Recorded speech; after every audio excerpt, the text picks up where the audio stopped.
Welcome to this explainer. The Vatican might just be the world's smallest sovereign state, but with 2,000 years of history, it's naturally become an absolute hotbed for conspiracy theories.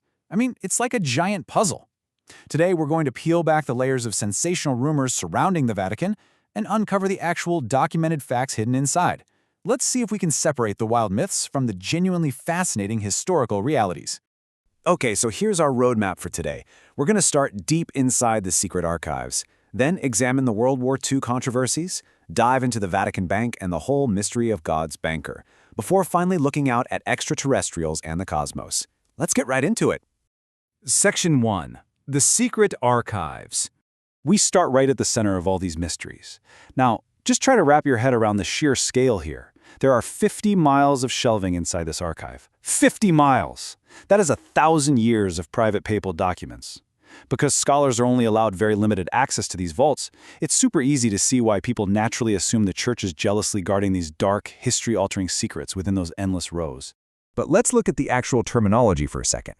While the word secret absolutely sparks the imagination, the Latin term archivum secretum really just translates to private archives. Actually, scratch that spy movie image. The modern idea of a secret doesn't quite fit.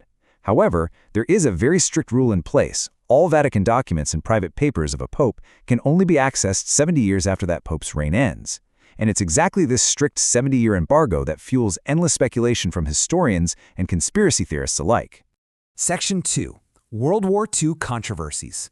Now this brings us to a massively debated historical puzzle. On one side, critics have harshly labeled Pope Pius XII Hitler's pope, alleging he maintained strict neutrality just to protect the Vatican and actively ignored evidence of the Holocaust.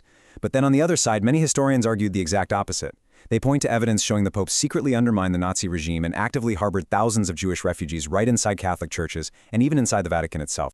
The most severe allegations, however, are anchored by some really troubling facts. Records show that Bishop Alois Hudel, who was a Vatican-associated Austrian nationalist, actively provided Red Cross passports to fleeing Nazis after the war. One of those men? Franz Stangl, a camp commandant responsible for an estimated 850,000 deaths. While this clearly implicates individuals like Bishop Hudel, historians really debate whether this proves the Vatican, as an entire institution, was actively running these escape routes. So, how do we solve a historical mystery locked behind closed doors? Well, Pope Francis recently took a massive step. He actually ordered these specific wartime archives to be opened 9 years early. By granting researchers access to these files, the Vatican is allowing historians to finally separate myth from reality. It's definitely going to take years to review all the material, but the definitive truth about the Church's wartime actions is finally coming to light. All right, Section 3. The Vatican Bank Scandals. So, from the ashes of World War II, we transition into the Cold War era. Officially named the Institute for the Works of Religion, the Vatican Bank is a private institution accountable directly to the Pope. Its stated mission is global charity, right? But it holds immense wealth, with assets recently estimated to significantly exceed $5 billion. Because it honestly hasn't traditionally been the most transparent institution, it's become an absolute magnet for allegations of corruption. You really have to see this timeline. It reads like a thriller.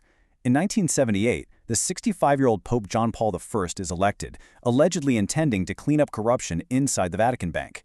Then, just 33 days later, he dies mysteriously of a reported cardiac arrest, which obviously sparks explosive rumors of a cover-up. 4 years later, the plot thickens even more when an Italian financier heavily tied to the Vatican is found dead under completely bizarre circumstances. Which brings us to Section 4. The Murder of God's Banker. Roberto Calvi was an Italian banker so intertwined with church finances that the press literally dubbed him God's banker. But then, in June 1982, he was found hanging by his neck under London's Blackfriars Bridge. British police initially ruled it a suicide, but, the crime scene details just didn't add up at all. He had bricks stuffed in his pockets, yet there was absolutely zero brick dust on his hands. There were no scuff marks on his shoes or the bridge. Plus, reconstructing the tide levels revealed a boat could have simply pulled right up to the spot. Italian courts later concluded, yep, it was murder. But why was he murdered? Investigators looking into his bank realized that a staggering amount of money, around $1 billion, had simply vanished from the accounts. Just before his death, a desperate Calvi was writing threatening letters trying to blackmail high-powered figures. We're talking the head of the Vatican Bank and even the Pope himself. He was frantically trying to get that missing money back to save his collapsing financial empire. And this right here brilliantly illustrates the sheer complexity of the scandal. According to investigations, the mafia was laundering massive amounts of money through Calvi's bank. Meanwhile, the CIA and the Vatican allegedly shared an interest in suppressing communism, and it's believed mafia funds were actually funneled to the bank to anti-communist groups like the Contras in Nicaragua and Solidarity in Poland. While they never officially admitted wrongdoing, the Vatican later paid over $200 million to the bank's creditors for their, quote, moral involvement.